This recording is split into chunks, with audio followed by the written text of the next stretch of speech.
50,000 টাকা দিলে দিয়ে দেওয়া ছাত্ররা 50,000 তো আরো বেশি কি হয় মনে আরো বেশি আসল দাম পায় না ছাত্ররা না বলতে পারে পরে আবার বলে 1,00,000 টাকা দিন ছাত্র এবার আচ্ছা আমি হুজুরের কাছে জিজ্ঞাসা হুজুর তো কইছি খবরটা কি করবি না বিক্রি করবি না তো হুজুরের কাছে গিয়ে জিজ্ঞেস করে আসি হুজুর 1,00,000 টাকা কইছে দিব কিনা দৌড়ে আছে কার কাছে হুজুরের কাছে আইসা বলতেছে হুজুর এই হুজুরের কাছে কত দাম বলছে 1,00,000 টাকা এবার হুজুরের কাছে এবার দে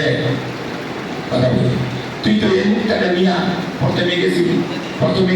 ওই যে 1,00,000 টাকা দেওয়ার কথা তুই নিয়ে মুছে দিয়েছিলি মুছে এটার দাম বুঝে নেই ফেরত দিস পরে গেলে মুখটা নিয়ে মুক্তার দাম সে বুঝে নেই এই জন্য কি দিয়ে দিছে ফেরত দিয়ে দিছে এই জন্য ফেরত দিছে কারণ ও এটা চিনেও না জানেও না বুঝেও না এটার মর্যাদা কতটুকু এটা সে জানে না কিন্তু পরবর্তীতে তুমি যখন কার কাছে গেছো আরে মুক্তা খরিদ্দার যিনি তার কাছে গেছো সে জানে এটার দামটা কত এটার মূল্যটা কত এই জন্য প্রথম দফায় 50,000 বলে দ্বিতীয় দফায় 1,00,000 টাকাও বলেছে কেন বলছে কারণ সে জানে